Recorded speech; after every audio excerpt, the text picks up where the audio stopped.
Dalawang bagay ang sumalubong kay Samantha Alcaraz sa pagpasok niya sa kanyang opisina, ang amoy ng bagong timplang kape at ang litratong sisira sa kanyang buong pagkatao. Nasa screen ng kanyang cellphone ang isang artikulo mula sa isang kilalang online gossip site. Isang malaking larawan niya at ng head chef ng hotel, si Lorenzo de la Vega. Nasa loob sila ng isang kwarto sa hotel. Nakahiga si Sam sa kama, habang si Kenzo naman ay nakaupo sa gilid nito, ang isang kamay ay nakahawak sa kanyang noo. Ang anggulo ng kuha, ang dim na ilaw, ang gusot na kumot, lahat ay nagsisigawan ng isang bagay na malisyoso, isang bagay na marumi. At ang titulo, na nakasulat sa malalaking pulang letra, ay tila isang suntok sa kanyang sikmura, shocking, huli akto. Kilalang Executive Secretary DV Hotel Chef, nagpakainit de kwarto ng Paraiso Hotel. Nanlamig ang buong katawan ni Samantha. Nabitawan niya ang cellphone at bumagsak ito sa makapal na karpet ng sahig. Hindi siya makahinga. Parang umikot ang buong opisina niya, ang eleganting lamesa, ang mga nakasalansa na dokumento para sa malaking event mamayang gabi, ang magandang tanawin ng Tagaytay mula sa kanyang bintana, lahat ay naglaho. Ang tanging nakikita niya ay ang kahihiyan. Samantha Alcaraz. Ang pangalang pinag-ingatan niya sa loob ng 28 taon. Ang pangalang binuhat ang bigat ng dignidad ng kanyang pamilya mula nang pumanaw ang kanyang ama. Ngayon, ang pangalang iyon ay nakakalat sa internet, binaboy at dinudungisan. Walang nangyari. Iyon ang paulit-ulit na sigaw ng kanyang isipan habang pinipilit niyang pakalmahin ang rumaragasang kaba sa kanyang dibdib. Naaalala niya ang gabing iyon, 2 araw na ang nakalipas. Nagkaroon ng final food testing para sa event bilang executive secretary, trabaho niyang tiyakin na perpekto ang lahat, kasama na ang pagkain. Ngunit may isang sahog sa seafood dish na hindi tinanggap ng kanyang katawan. Nagsimula sa matinding pananakit ng tiyan, sinundan ng nanlalamig na pawis. Bago pa siya makarating sa elevator, parang umiikot na ang buong paligid. Si Chef Kenzo, napapalabas na rin ng kusina, ang unang nakakita sa kanya. Walang pag-aalinlangan, inalalayan siya nito. Ma'am Sam, okay ka lang, tanong nito, bakas ang pag-aalala sa boses. Nahihilo ako, Chef. Food poisoning yata, sagot niya, hirap na hirap magsalita. Ang kwarto ni Sam ay nasa kabilang wing pa ng hotel. Ang staff quarters naman, kung saan may sariling silid si Kenzo bilang head chef, ay nasa palapag lang na iyon. Doon na lang muna kita sa kwarto ko dalhin, ma'am.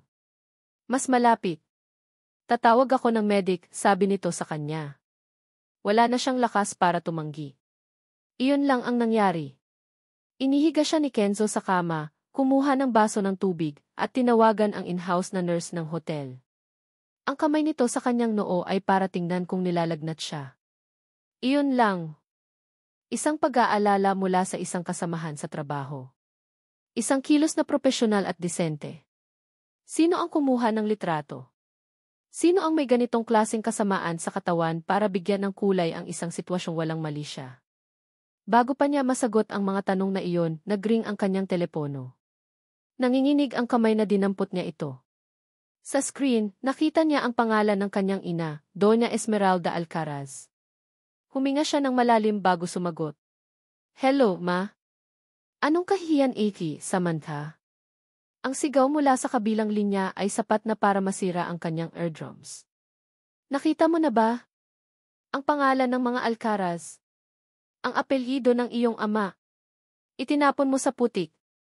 Para saan? Para sa isang kusinero. Ma, hindi po totoo yan. May nag-set up lang sa amin. Nagkasakit po ako. Wala akong pakialam sa mga paliwanag mo, putol ng kanyang ina. Ang nakikita ko lang ay ang kahihiyan. Ang sasabihin ng mga amiga ko. Ang sasabihin ng buong alta sosyedad.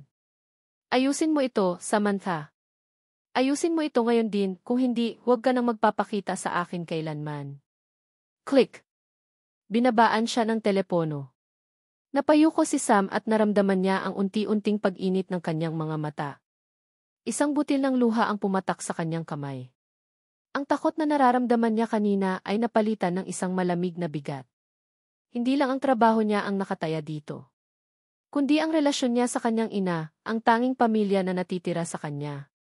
Isang katok sa pinto ang pumutol sa kanyang pag-iisip. Ma'am Sam, pinapatawag po kayo ni Sir Tan sa opisina niya. Ngayon na raw po. Ang opisina ng General Manager na si Amy Tan ay tila isang malaking freezer. Malamig ang hangin, tahimik at nakakakaba. Pagpasok ni Sam, nakita niya agad si Chef Kenzo na nakatayo malapit sa bintana, nakatalikod. Ang perpektong puting uniforme nito ay tila hindi nagusot, ngunit ang tensyon sa kanyang mga balikat ay hindi maitatago. Nang marinig siya nitong pumasok, dahan-dahan itong lumingon. Nagtama ang kanilang mga mata. Sa isang saglit, nakita ni Sam sa mga mata nito ang parehong gulat at pagkalito na nararamdaman niya. Sam, sabi nito sa mahinang boses, hindi na ginamit ang karaniwang imaam. Chef T. Iyon lang ang naisagot niya. Maupo kayo, utos ni Amy Tan mula sa likod ng kanyang malaking mahogany desk. Isa siyang lalaking nasa edad 50, kilala sa pagiging strikto at walang emosyon. Ang tanging mahalaga sa kanya ay ang negosyo. Ang reputasyon ng Paraiso Hotel. Umupo sila sa dalawang upuan sa harap ng lamesa, may 1 metrong pagitan, ngunit parang milya-milya ang layo nila sa isa't isa. Inilapag ni Amy Tan ang isang tablet sa lamesa, nakabukas sa eskandalosong artikulo. Ipinatawag ko na ang ating legal team at ETH department, simula niya, ang boses ay kasing lamig ng hangin sa silid. This is a catastrophe. Ang event mamayang gabi, na dadaluhan ng mga pinakamayamang tao sa bansa, ay nanganganib. Ang pangalan ng hotel, na iningatan natin sa loob ng maraming dekada, ay nadungisan sa loob lang ng ilang oras. Tumingin siya sa kanilang dalawa, ang mga mata ay matalim na parang kutsilyo. Hindi ako interesado kung ano ang totoo o hindi. Ang tanging interes ko ay damage control. Yumuko si Sam. Naramdaman niya ang titig ni Kenzo mula sa gilid, pero hindi niya ito magawang lingunin. Pareho silang biktima dito, pero sa mata ng mundo, sa mata ni Amy Tan, sila ang may kasalanan. May 2 pagpipilian sa lamesa, patuloy ni Amy Tan. Una, tatanggalin ko kayo pareho sa trabaho. Sasampahan ko kayo ng kaso for gross misconduct and acts that are detrimental to the company's image. Sisirain ko ang mga career ninyo para hindi na kayo makabangon pa. Ito ay para ipakita sa publiko na hindi namin kinukonsinti ang ganitong klaseng imoralidad. Nanigas si Samantha sa kanyang upuan. Ang lahat ng pinaghirapan niya, mawawala na parang bula. Nagpatuloy si Amy Tan, OD.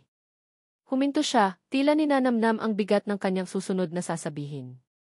Tumingin siya kay Sam, pagkatapos ay kay Kenzo. Para patunayan sa mundo na walang mali siya ang nangyari, na ang lahat ng ito ay isang malaking hindi pagkakaunawaan, dahil mayroon pala kayong isang seryosong relasyon, magpapakasal kayo. Ang salitang magpakasal ay tumama kay Lorenzo de la Vega na parang isang malakas na sampal. Sa isang iglap, ang lahat ng ingay sa kanyang isipan, ang galit sa nag-set up sa kanila, ang kaba para sa kanyang trabaho, ay biglang tumahimik. Napalitan ito ng isang pamilyar na takot, isang takot na matagal na niyang tinatakbuhan. Ang takot na muling makulong sa isang sitwasyong hindi niya ginusto. Napatingin siya kay Samantha.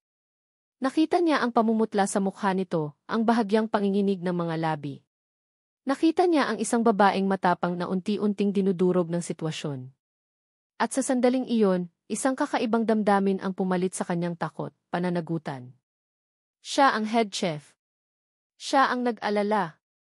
Siya ang nagdala sa kanya sa kwarto niya. Kung mayroon mang dapat managot, siya iyon. Hindi dapat madamay si Sam sa ganito. Hindi dapat madungisan ang pangalan ng isang babaeng walang ibang ginawa kundi ang maging disente at propesyonal. Bago pa makaprotesta si Sam, bago pa ito makahanap ng boses para sumigaw, inunahan na siya ni Kenzo. Tumingin siya ng diretsyo kay Amy Tan, ang kanyang mga kamao ay nakakuyom sa ilalim ng lamesa. Pumapayag ako, sabi niya, ang boses ay matatag kahit ang puso niya ay parang babagsak na. Nakita niya ang gulat sa mga mata ni Sam. Isang tingin na nagtatanong ng bakit. Hindi niya ito masagot. Paano niya sasabihin na ang pagpapakasal dito, kahit sa pilitan, ay mas maliit na kasalanan kumpara sa bigat na matagal na niyang dinadala sa kanyang konsensya. Ang mga sumunod na araw ay parang isang masamang panaginip na hindi matapos-tapos. Mabilis ang lahat. Nag-usap ang mga abogado. Nag-usap ang mga pamilya, o mas tamang sabihin, si Doña Esmeralda lang ang nag-utos. Si Kenzo na lang mismo ang kumausap sa kanyang ama. Isang gabi, habang nakaupo sa kanyang maliit na apartment malayo sa hotel, tinawagan niya ang numero na halos kabisado pa niya pero pilit na iwinawaksi sa isipan. Lorenzo, sagot ng malamig na boses sa kabilang linya. Hindi anak kundi ang buo niyang pangalan. Palaging ganoon. Himala at napatawag ka. May kailangan ka bang pera? Maihalong pang-uyam sa tono nito. Huminga ng malalim si Kenzo. Hindi po. May sasabihin lang ako. Magpapakasal na ako. Isang sandaling katahimikan. Pagkatapos ay isang malakas, mapanghusgang tawa. Magpapakasal? Kanino? Sa isa sa mga dishwasher mo. Ang pangalan niya ay Samantha Alcaraz, sabi ni Kenzo, pinipigilan ang galit na namumuo sa kanyang lalamunan. Muling tumahimik sa kabilang linya. Sa pagkakataong ito, mas mabigat. Alcaraz, ulit ni Don Ricardo, ang boses ay biglang naging seryoso at puno ng panunuya. Ang anak ni Miguel Alcaraz? Talaga ba? Ang tadhana nga naman, napakatuso. Wala itong kinalaman sa nakaraan, mabilis na sabi ni Kenzo. Lahat ng bagay ay may kinalaman sa nakaraan, Lorenzo, sagot ng kanyang ama. Gawin mo ang gusto mo. Huwag mo lang akong aasahan na pumunta sa kahihiyan na yan. Binaba ni Kenzo ang telepono. Isang pamilyar na bigat ang dumagan sa dibdib niya. Ito ang dahilan kung bakit siya umalis. Ito ang dahilan kung bakit niya itinayo ang sarili niyang mundo sa loob ng kusina. Dahil sa mundong iyon, siya si Chef Kenzo. Hindi siya si Lorenzo de la Vega, ang anak ni Don Ricardo. Ang araw ng kasal ay dumating. Walang puting karwahe, walang ingranding simbahan. Ginanap ito sa isang maliit na function room ng City Hall. Si Sam ay nakasuot ng simpleng puting bestida na tila binili lang sa isang department store. Maganda pa rin siya, ngunit ang ganda niya ay nababalot ng lungkot. Ang kanyang mga mata ay walang kislak. Si Kenzo ay nasa isang simpleng suit. Nandoon si Doña Esmeralda, ang mukha ay kasing tigas ng bato. Nandoon ang ilang kamag-anak ni Sam na halatang napilitan lang. Sa panig ni Kenzo, wala. Siya lang mag-isa. Nang sinabi ng judge na isuot na niya ang singsing, kinuha niya ang nanginginig at malamig na kamay ni Sam. Nag-iwas ito ng tingin. Habang isinusuot niya ang simpleng gintong singsing sa daliri nito, naramdaman niya ang bigat ng kanilang kasunduan. Hindi ito isang simbolo ng pag-ibig, kundi isang simbolo ng kanilang pagkakakulong. You may now kiss the bride. Nagkatinginan sila. Sa mga mata ni Sam, nakita niya ang isang pakiusap, huwag. Tumango si Kenzo bilang pag-unawa at sa halip ay isang magalang na halik sa pisngi ang ibinigay niya. Narinig niya ang buntong hininga ng pagkadismaya mula kay Doña Esmeralda. Wala siyang pakialam. Ang kanilang reception ay isang tahimik na pananghalian sa isang restaurant. Walang nagsasalita. Ang tunog lang ng mga kubyertos ang maririnig. Pagkatapos noon, umuwi na ang lahat. Inihatid ni Kenzo si Sam sa suite na inihanda ng hotel para sa kanila, isang bahagi ng kasunduan para maipakita sa publiko na sila ay mag-asawa na. Ang suite ay malaki at maganda, ngunit ang katahimikan sa loob nito ay nakakabingi. Inilapag ni Kenzo ang maliit na bag na dala niya sa isang sulok. Si Sam naman ay nakatayo malapit sa bintana, nakatingin sa labas. Sam, panimula ni Kenzo. Sa sofa ka matulog, sabi nito, hindi pa rin lumilingon. Ang boses niya ay walang emosyon, flat at malamig. Kasunduan lang naman to. Walang salitang lumabas sa bibig ni Kenzo. Tumango na lang siya, kahit alam niyang hindi ito nakikita ni Sam. Kinuha niya ang isang unan at kumot mula sa kabinet at inayos ang kanyang hihigaan sa mahabang sofa. Ito na ang bagong kulungan niya. Ilang oras ang lumipas. Patay na ang lahat ng ilaw. Ang tanging liwanag ay nagmumula sa siwang ng kortina, kung saan sumisilip ang buwan. Hindi makatulog si Kenzo. Nakatitig lang siya sa kisame, iniisip ang kabalintunaan ng lahat. Kasal siya sa babaeng halos hindi niya kilala, isang babaeng nasira ang buhay dahil sa kanya. At noon, narinig niya ito. Isang mahinang tunog mula sa kwarto. Isang pigil na hikbi. Sinundan pa ng isa. Umiiyak si Samantha. Napabangon si Kenzo mula sa pagkakahiga. Ang puso niya ay tila piniga. Ang babaeng buong araw na nagpakatatag, na hinarap ang lahat ng may maskara ng katatagan, ay umiiyak na ngayon sa dilim, iniisip siguro na walang nakakarinig. Dahan-dahan siyang tumayo. Naglakad siya papalapit sa pinto ng kwarto, ang mga paa ay walang ingay na lumalapat sa sahig. Itinaas niya ang kanyang kamay, ang mga daliri ay nanginginig. Inilapat niya ang kanyang palad sa malamig na kahoy ng pinto. Gusto niyang pumasok. Gusto niyang sabihin na patawad. Gusto niyang sabihin na gagawin niya ang lahat para itama ito. Ngunit ano ang karapatan niya? Ang kanyang kamay ay nanatiling nakalapat sa pinto, hindi makapagpa siya kung kakatok ba o babalik na lang sa sofa. At sa likod ng pintong iyon, patuloy na maririnig ang tahimik na pag-iyak ng kanyang asawa. 7 taon. Para kay Samantha, ang 7 taon ay sapat na para baguhin ang lahat. Binago nito ang isang sapilitang kasunduan at ginawa itong isang pamilyar na samahan. Binago nito ang isang malaking suite ng hotel at ginawa itong isang tahanan. At higit sa lahat, binago nito ang katahimikan sa pagitan nila ni Kenzo at pinalitan ito ng ingay, ang masayang ingay ng 4 na maliliit na boses. Ang kanilang panganay, si Miguel o Di Miggy, ay 6 na taong gulang na, isang maliit na bersyon ni Kenzo na may seryosong mukha pero malikot na mga mata.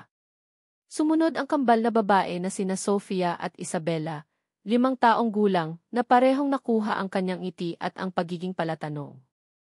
At ang bunso, si Lucas, na 2 taong gulang pa lang, ang hari ng kanilang tahanan.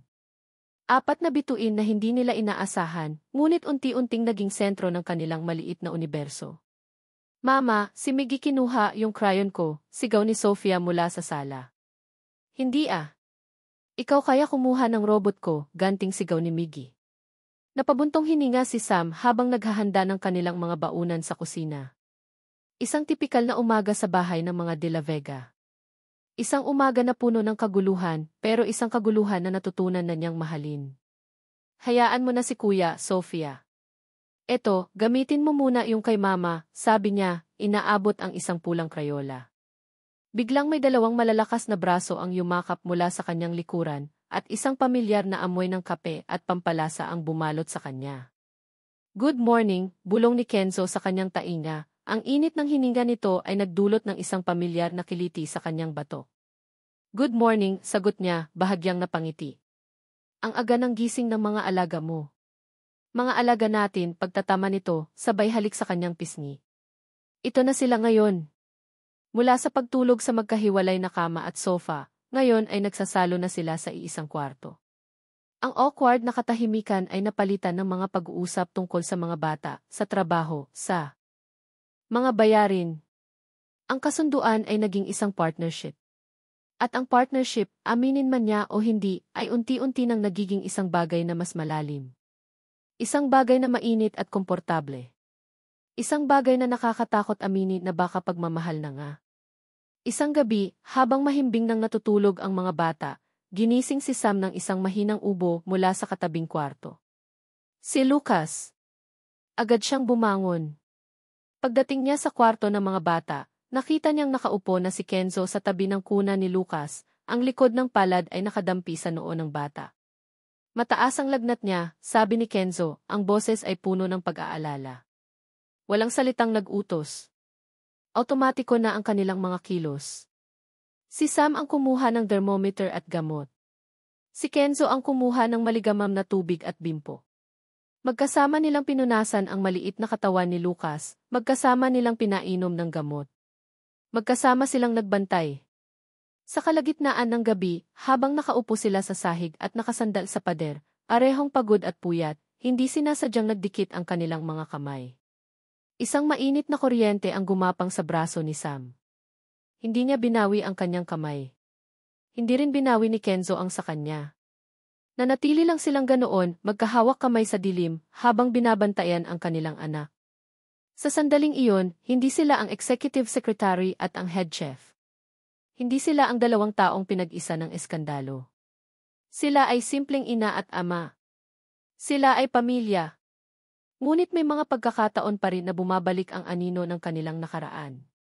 Ang pader na hindi tuluyang nagigiba. Isang hapon, dumaan si Sam sa main kitchen ng hotel para i-check ang isang bagay kay Kenzo. Nakita niya itong abala sa pagtuturo sa isang grupo ng mga bagong intern. May isang partikular na intern, isang batang babae na maganda at halatang humahanga kay Kenzo. Tawa ito ng tawa sa bawat sinasabi ng chef. Ang mga mata nito ay kumikinang tuwing tinitingnan si Kenzo. Isang kerot. Isang maliit, hindi pamilyar na kerot ang naramdaman ni Sam sa kanyang dibdib. Mabilis niya itong iwinaksi. Bakit siya magsiselos? Isa lang itong kasunduan. Ngunit habang pinapanood niya ang eksena, hindi niya mapigilan ang sarili. Ito ba ang uri ng babaeng dapat para kay Kenzo? Isang taong pinili niya, hindi isang taong ipinilit lang sa kanya. Mabilis siyang tumalikod at umalis bago pa siya makita. Nang gabing iyon, hindi mapakali si Sam. Pagkatapos niyang patulugin ang mga bata, naabutan niya si Kenzo sa kusina, naghahanda ng isang bagay. Hindi ka pa inaantok, tanong niya. Lumingon si Kenzo, may daladalang 2 tasa. Ginawan kita ng chamomile tea.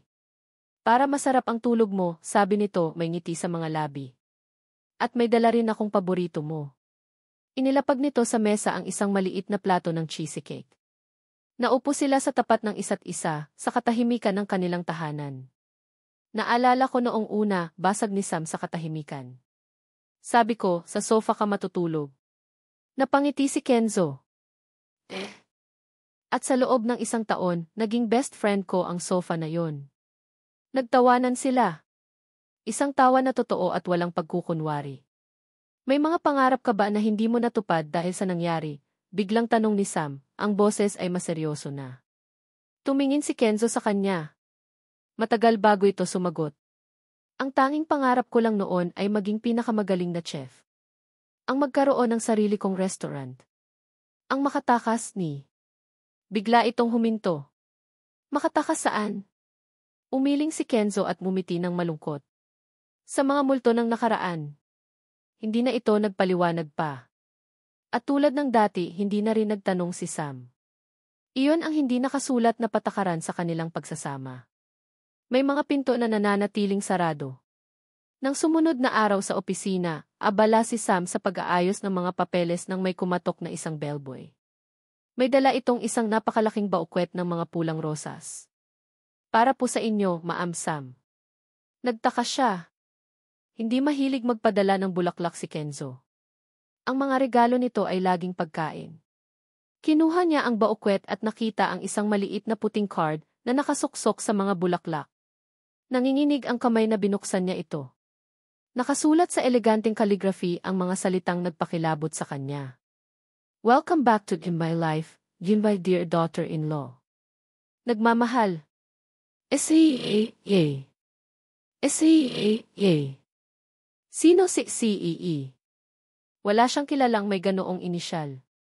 Ngunit habang tinititigan niya ang mga letrang iyon, isang malamig na takot ang gumapang sa kanyang likuran. Isang pakiramdam na ang mahabang panahon ng kapayapaan ay malapit ng magwakas.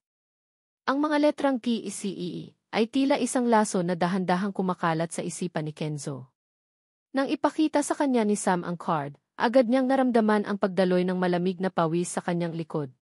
May isang tao lang siyang kilala na gumagamit ng ganoong klaseng pagpapahalaga sa sariling inisyal.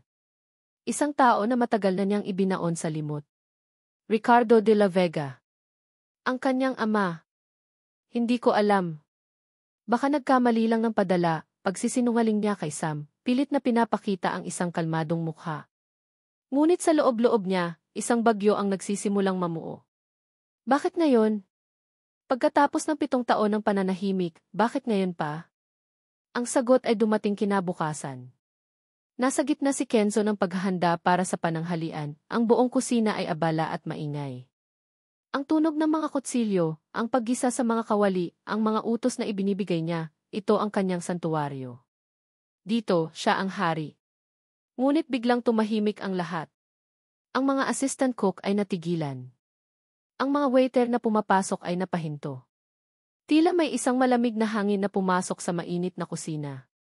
Nilingon ni Kenzo ang pinagmumulan ng katahimikan.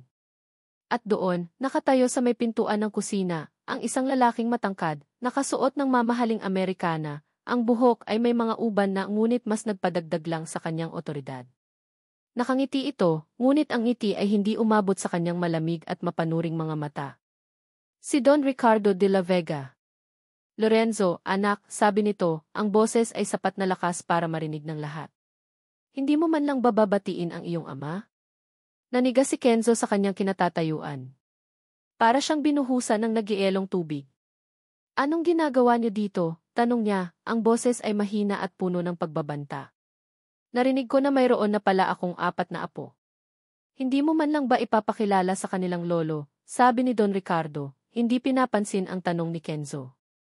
Naglakad ito papasok sa kusina na parang pag-aari niya ang lugar, tinitingnan ang bawat sulok na may halong pagkadismaya. Isang chef. Sayang ang pangalang De La Vega na binitbit mo para lang magluto ng pagkain para sa ibang tao. Umalis na kayo, mariing sabi ni Kenzo. Isang mapanganib na kislap ang dumaan sa mga mata ni Don Ricardo. Mamayang gabi. Maghahapunan ako sa bahay mo. Gusto kong makilala ang asawa mong Alcaraz at ang mga anak ninyo. Hindi iyon isang pakiusap. Iyon ay isang utos. Pagkatapos ay tumalikod na ito at umalis, iniwan si Kenzo na nanginginig sa galit at takot. Ang hapunan ng gabing iyon ay ang pinakanakakabahalang pagkain sa kasaysayan ng kanilang pamilya. Dumating si Don Ricardo na may dalang mga mamahaling laruan para sa mga bata. Sa unang tingin, mukha siyang isang mapagmahal na lolo. Ngunit alam ni Kenzo ang lason sa likod ng bawat ngiti nito. Si Sam, na walang kamalay-malay, ay sinubukang maging magalang. Nice to finally meet you, sir, sabi niya. Please, call me Papa. Pamilya na tayo, sagot ni Don Ricardo, na may ngiting nakadirekta kay Sam, ngunit may tinging nanunumbat na ipinukol kay Kenzo. Sa buong hapunan, si Don Ricardo ang bida. Nagkwento siya tungkol sa kanyang mga negosyo, sa kanyang mga paglalakbay. At unti-unti, sinimulan niyang isingit ang mga patama. Alam mo, Samantha, simula niya habang hinihiwa ang stick na niluto ni Kenzo. Ang pamilya natin at ang pamilya ninyo ay may mahabang kasaysayan. Ang iyong ama, si Miguel, ay isang kagalang-galang na tao. Isang matinding katunggali sa negosyo. Sayang lang at hindi siya kasing tuso ko. Napatigil si Sam sa pagsubo. Ano po ang ibig niyong sabihin? Ngumiti lang si Don Ricardo. Wala naman. Mga lumang kwento lang. Ang mahalaga ay ang kasalukuyan. Ang pagsasama ng dalawang pamilya, hindi ba, Lorenzo? Ramdam ni Kenzo ang pag-igting ng tensyon. Kailangan niyang matapos ito. Nang patulugin na nila ang mga bata, hinarap niya ang kanyang ama sa sala. Tapusin na natin to, ano nang kailangan niyo? Walang paligoy-ligoy na tanong ni Kenzo. Ang ngiti sa mukha ni Don Ricardo ay naglaho. Napalitan ito ng isang malamig at kalkuladong tingin. Ang kailangan ko ay ang makita kang bumalik sa De La Vega Corporation. Itigil mo na ang paglalaro mo ng pagluluto. Maging isang tunay na De La Vega ka. Hindi kailanman, mabilis na sagot ni Kenzo. Tumawa si Don Ricardo, isang tawang nakakakilabot. Akala mo ba may pagpipilian ka? Lorenzo. Ang naive mo pa rin. Lumapit ito sa kanya, ang boses ay bumaba sa isang mapanganib na bulong. Gusto mo bang malaman ang totoong kwento? Ang eskandalo na nagsimula ng lahat ng ito. Akala mo ba aksidente lang iyon? Nanlaki ang mga mata ni Kenzo. Anong sinasabi mo? Ang litratong iyon? Ang tip sa press? Ngumisi si Don Ricardo. Ako ang may pakana ng lahat. Isang simpleng paraan para sirain ang isang Alcaraz at turuan ng leksyon ang isang suwail na anak. Ang hindi ko inaasahan ay magpapakasal kayo. Ginawa ninyong isang komedya ang aking obra maestra. Parang gumuho ang mundo ni Kenzo. 7 taon. 7 taon ang kanilang buhay, ang kanilang pagsasama, ang kanilang pamilya, lahat nagsimula sa isang maruming laro ng kanyang ama. Bakit? Iyon lang ang salitang lumabas sa kanyang bibig. Dahil kailangan mong matuto. Na sa mundong ito, ako ang laging nananalo, sabi ni Don Ricardo. At ngayon, may bago akong laro. Susunod ka sa akin, o sisirain ko ang pamilyang ito na pinagmamalaki mo. Ibubunyag ko ang isang sikretong mas malala pa. Wala ka nang ibubunyag, ganting sabi ni Kenzo, nanginginig sa galit. Meron, sabi ng kanyang ama, ang mga mata ay kumikinang sa tagumpay. Ibubunyag ko sa asawa mo ang tunay na dahilan ng pagkamatay ng ama niya. At kung paano mo nalaman ang lahat ng iyon pero pinili mong manahimik. Bago pa makasagot si Kenzo, bago pa niya maproseso ang huling banta, may narinig silang tunog mula sa may hagdanan. Dahan-dahan silang lumingon. Nakatayo doon si Samantha, nakaputing pantulog, ang kanyang mukha ay isang blankong kanvas ng pagkalito at takot.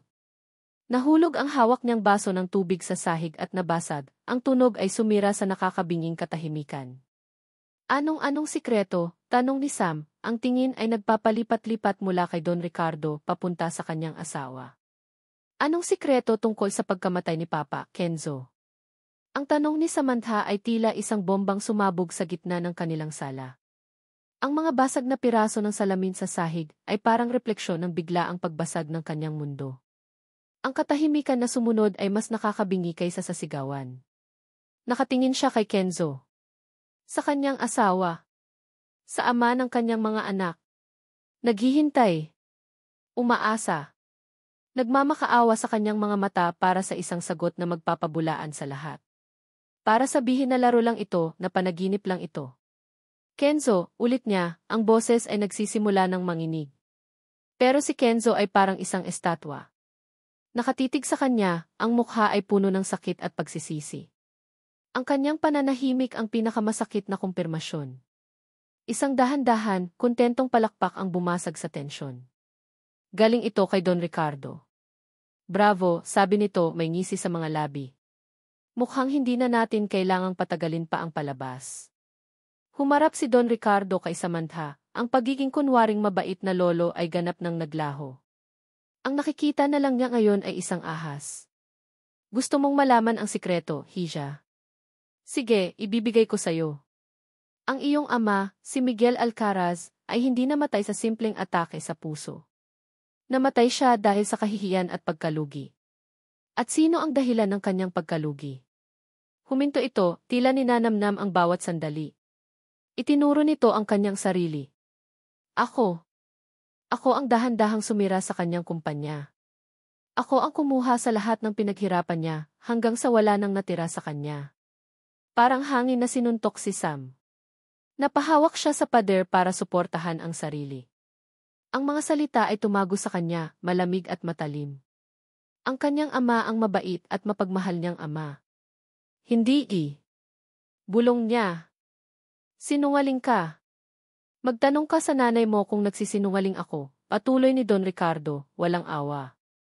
Pero hindi pa iyan ang pinakamagandang parte ng kwento. Ang twist, sabi nga nila.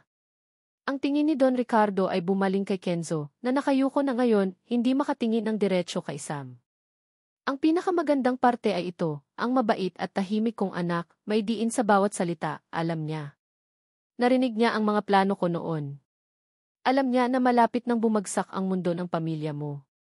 Huminga ng malalim si Sam. Ang hangin ay parang hindi na pumapasok sa kanyang mga baga. Tumingin siyang muli kay Kenzo, ang puso niya ay kumakabog ng napakabilis, nagbabantang kumawala sa kanyang dibdib. Kenzo, sabihin mong hindi totoo, pakiusap niya, ang luha ay nagsisimula ng mamuo sa gilid ng kanyang mga mata. Sabihin mo sa akin na nagsisinungaling siya. Sa wakas, nag-angat ng tingin si Kenzo. At ang nakita ni Sam sa mga mata nito ang sumira sa kanya ng tuluyan. Hindi pagtanggi. Hindi galit. Kundi isang malalim, nakalulunod na dagat ng pagkakasala. Sam! I'm sorry, T. Bulong nito, ang boses ay basag. Ang dalawang salitang iyon ay sapat na. Isang malakas na tunog ang umalinggaw sa silid. Ang palad ni Samantha ay dumapo sa pisngi ni Kenzo. Isang sampal na puno ng 7 taon ng pagsasama, ng 4 na anak, ng libu-libong umaga ng pag-asa. Isang sampal na sumira sa lahat. Sinungaling ka, sigaw niya, ang luha ay malaya nang dumadaloy sa kanyang mga pisngi. Ang sakit ay hindi maipaliwanag. Hindi lang ito galit. Ito ay pagtataksil sa pinakamasahol na antas. Ang lalaking pinagkatiwalaan niya, ang lalaking natutunan niyang mahalin, ay anak pala ng pumatay sa kanyang ama. At itinago niya ito. Lahat ba kasinungalingan? Ang 7 taon? Ang mga anak natin, kasama ba sila sa kasinungalingan mo? Hindi. Sam, mahal kita. Mahal ko ang mga bata, desperadong sabi ni Kenzo, sinusubukang hawakan ang braso niya. Pero umiling si Sam, umiiwas na parang may sakit na nakakahawa si Kenzo. Huwag mo akong hawakan, sabi niya, ang bawat salita ay may kasamang pait at puot. Ang pag-ibig mo ay isang lason. Ang buong pamilya mo ay lason.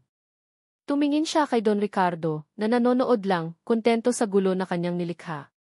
Pagkatapos ay tumingin siyang muli kay Kenzo. Tapos na tayo. Mabilis siyang tumalikod at tumakbo paakyat ng hagdan.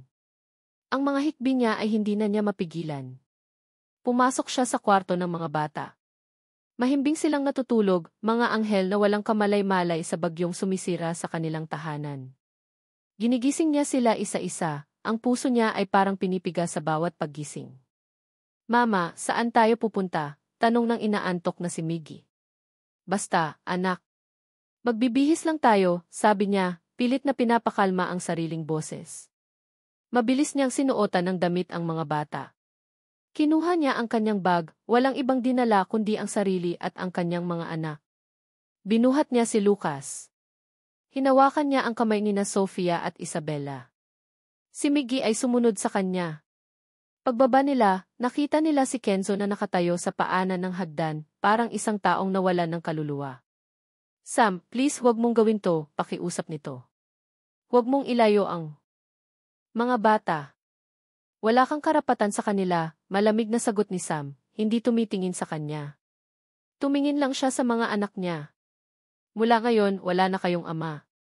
Dumaan siya sa tabi nito, iniwasan ang anumang pagdikit. Ang bawat hakbang palabas ng pinto ay parang isang milya. Hindi siya lumingon. Hindi niya pinakinggan ang mga pagsigaw ni Kenzo sa kanyang pangalan. Binuksan niya ang pinto. Ang malamig na hangin ng gabi ang sumalubong sa kanila.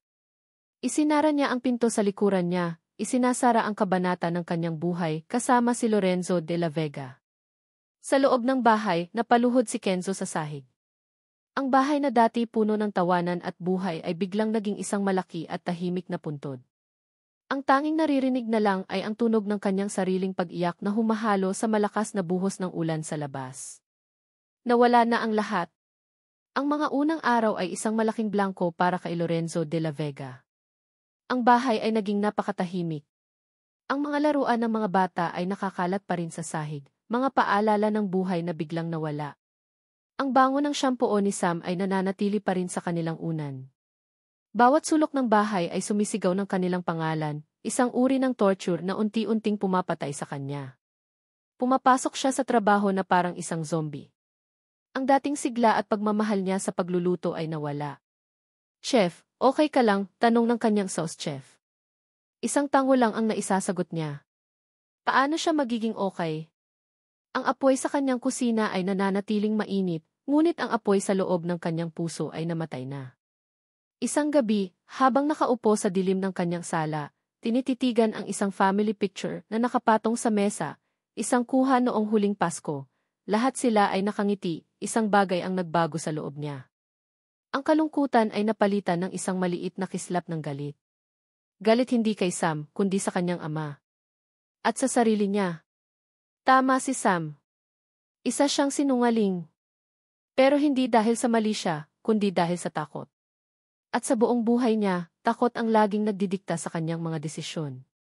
Takot sa kanyang ama. Takot na hindi siya magiging sapat. Takot na hindi siya karapat-dapat sa kaligayahan. Ngayon, dahil sa takot na iyon, nawala sa kanya ang lahat. Napatingin siyang muli sa litrato. Sa mga mata ng kanyang mga anak. Sa ngiti ni Sam. Hindi. Hindi pa tapos ang lahat. Hindi na siya tatakbo.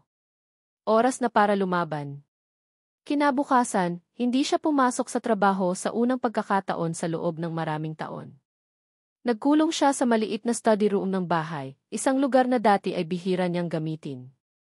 Binuksan niya ang isang lumang baul kung saan nakatago ang ilang gamit mula sa kanyang nakaraan, mga bagay na gusto na niyang kalimutan. Mga lumang papeles. Mga lumang litrato. Hinahanap niya ang kahit anong ebidensya, kahit anong patunay sa mga masasamang transaksyon ng kanyang ama. Alam niyang marami, pero karamihan ay maingat na itinago ni Don Ricardo. Ngunit naalala niya ang isang bagay, isang lumang ledger na minsan niyang nakitang itinatago ng kanyang ama.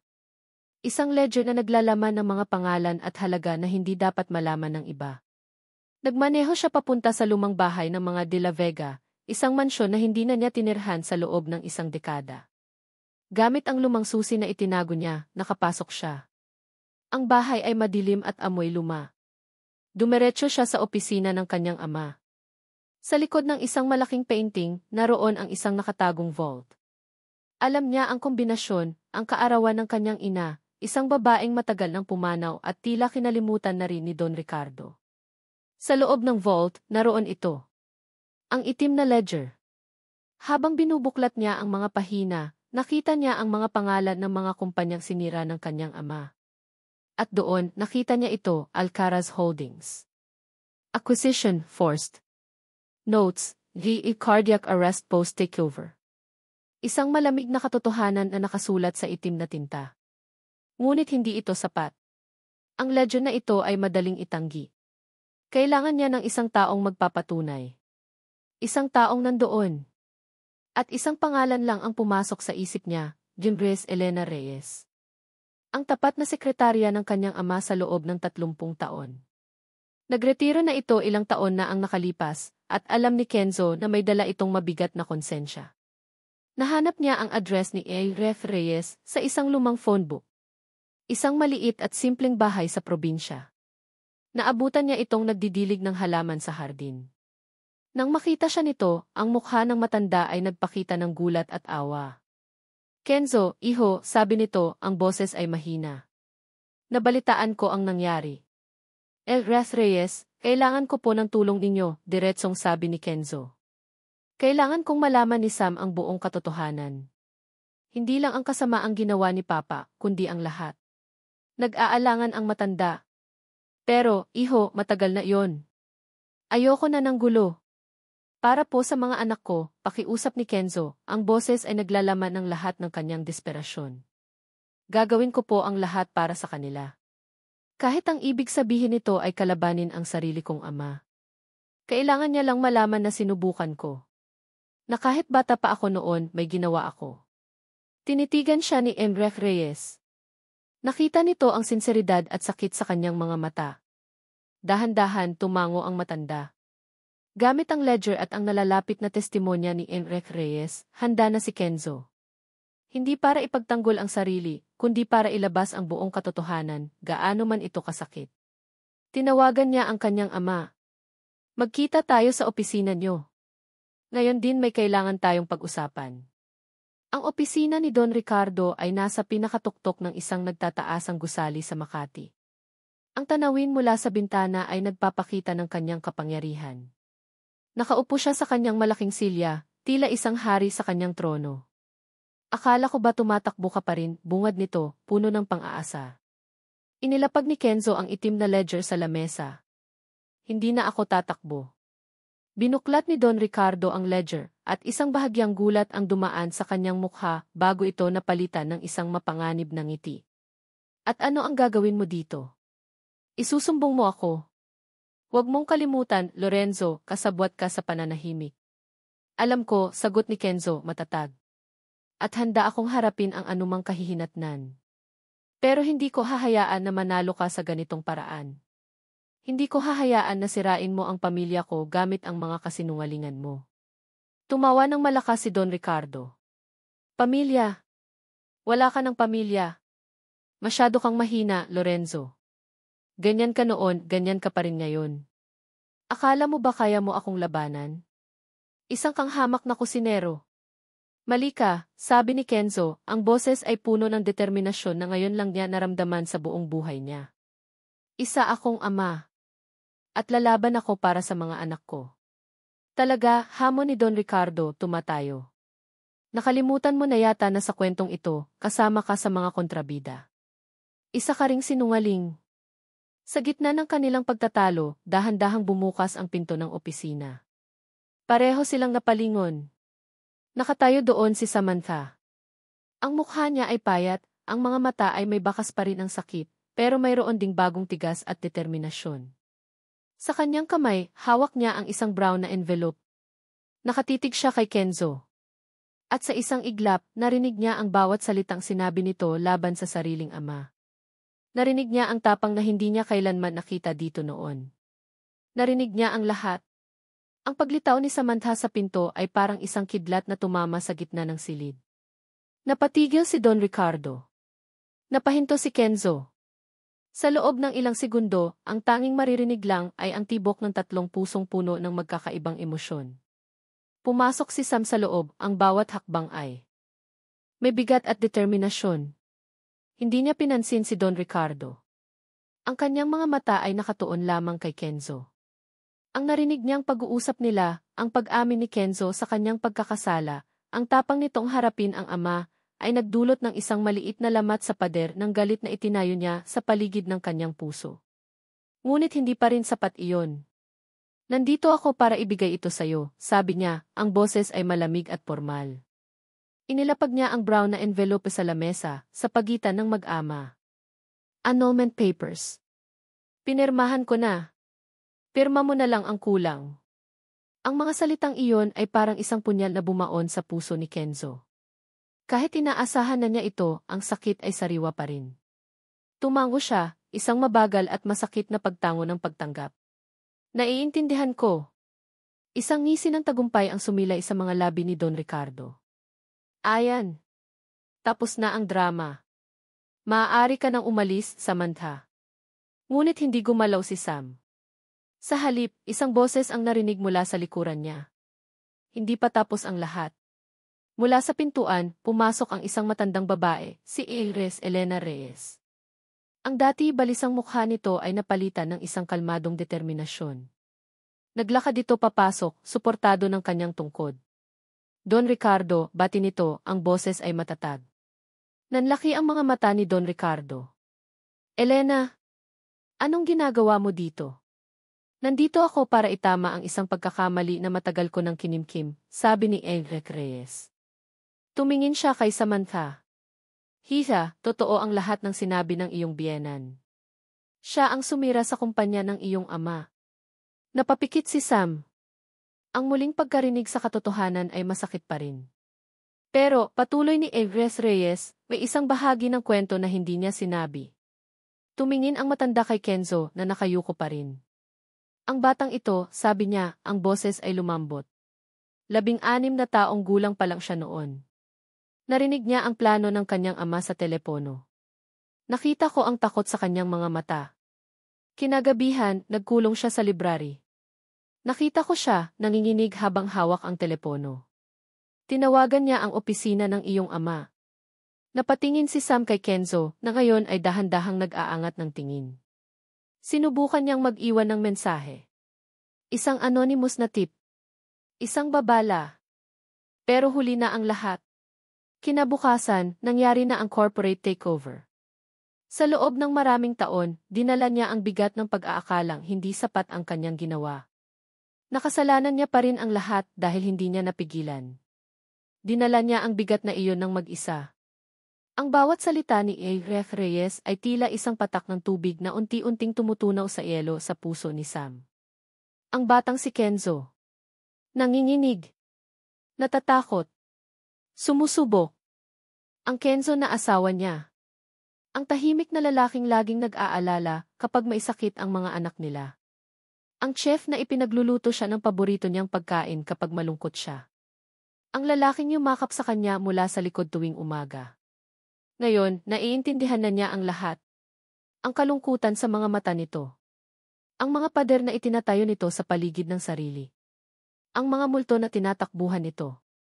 Kasamaang palad, ang tawag na iyon ay na-trace pabalik sa aming bahay, sabi ni Don Ricardo, sinusubukang bawiin ang kontrol sa sitwasyon. At dahil sa katangahan ng batang iyan, binigyan niya ako ng mas malakas na alas laban sa iyong ama. Pero wala nang epekto ang mga salita ni Don Ricardo. Ang katotohanan, ang buong katotohanan, ay nasa ere na. Tumingin si Sam kay Kenzo. Ang galit sa kanyang mga mata ay nawala na. Ang natira na lang ay isang malalim na kalungkutan at pag-unawa. Bakit hindi mo sinabi sa akin? Tanong niya, ang boses ay isang bulong na puno ng sakit. Dahil hindi ko mapapatawad ang sarili ko, sagot ni Kenzo, ang luha ay tuluyan ng bumagsak. Paano mo ako mapapatawad kung ako mismo, hindi ko magawa? Isang mahabang katahimikan ang namagitan sa kanila. Sa isang sulok, si Don Ricardo ay tila nawalan ng kapangyarihan, isang haring natanggalan ng korona. Dahan-dahang kinuha ni Sam ang envelope ng annulment papers. Sa harap nilang lahat, pinunit niya ito sa 2 at pagkatapos ay sa 4, hanggang sa maging maliliit na piraso na lang. Hindi ko alam kung paano, sabi niya, ang boses ay nanginginig pa rin. Hindi ko alam kung kailan. Pero hindi natin ito malalampasan kung magkahiwalay tayo. Lumipas ang ilang buwan. Ang kaso laban kay Don Ricardo, gamit ang ledger at ang testimonya ni Eric Reyes, ay umusad. Ang pangalan ng mga De La Vega ay nadumisan, ngunit para kay Kenzo, ito ay isang paglaya. Nag-resign siya sa Paraiso Hotel. Ipinagbili nila ang malaking bahay. Lumipat sila sa isang mas maliit, mas simpleng tahanan malapit sa dagat. Malayo sa Tagaytay, malayo sa mga alaala ng nakaraan. Isang hapon, habang naglalaro ang 4 nilang anak sa buhanginan, nakaupo sina Sam at Kenzo sa isang banig, pinapanood ang paglubog ng araw. Walang pag-uusap. Isang komportableng katahimikan lang. Nagbukas ako ng maliit na karinderya malapit sa palengke, basag ni Kenzo sa katahimikan. Simple lang. Mga lutong bahay. Tumingin si Sam sa kanya at mumiti. Isang totoong ngiti. Alam kong magiging masarap yan. Inabot ni Kenzo ang kanyang kamay. Nag-atubili si Sam sa isang saglit, bago dahan-dahang inilapat ang sarili niyang kamay sa ibabaw nito. Mainit. Pamilyar. Patawad, muling bulong ni Kenzo. Umiling si Sam. Pareho tayong may kailangang patawarin. At pareho tayong may kailangang ayusin. Tumingin siya sa kanilang mga anak na nagtatakbuhan at nagtatawanan. Pero mayroon tayong 4 na magagandang dahilan para subukan. Ang araw ay tuluyan ng lumubog sa kanluran, nag-iiwan ng mga kulay kahel at lila sa kalangitan. Para sa kanila, hindi ito isang pagtatapos. Ito ay isang pangako. Ang pangako ng muling pagsikat ng araw kinabukasan. Isang bagong simula. At dito po nagtatapos ang kwento ng nasirang kasunduan at ang pagsisimula ng isang tunay na pag-ibig para kina Samantha at Kenzo. Sa aming minamahal na mga tagapakinig, isang taos-pusong pasasalamat mula sa kaibuturan ng aking puso. Salamat sa inyong walang sawang pagsubaybay at sa pagsama ninyo sa amin sa bawat kabanata ng paglalakbay na ito. Habang isinusulat ko ang kwento ni Sam at Kenzo, dinala rin ako ng kanilang mga damdamin, ang sakit, ang galit, ang pag-asa, at ang unti-unting paghilom. Ipinapaalala nito sa atin na ang tunay na pag-ibig ay hindi tungkol sa paghahanap ng isang taong perpekto. Ito ay tungkol sa pag-aaral na mahalin ang isang taong hindi perpekto at ang paghahanap ng lakas sa isa't isa upang gamutin ang mga sugat ng nakaraan. Ito ay isang kwento ng pagpapatawad sa iba, at higit sa lahat, pagpapatawad sa ating mga sarili. At ito rin ay kwento ng pag-asa, na sa kabila ng pinakamadilim na gabi, laging may bagong umaga na naghihintay. Ngayon, nais ko namang marinig ang inyong saloobin. Ano ang aral o damdamin na pinakatumatak sa inyong puso? Huwag po kayong mag-atubiling ibahagi ito sa comment section sa ibaba. Ang inyong mga komento ang nagsisilbing inspirasyon at liwanag sa aming mga manunulat. Hanggang sa ating muling pagsasama sa susunod na kwento. Ito po ang inyong lingkod na laging naniniwala sa kapangyarihan ng pag-ibig.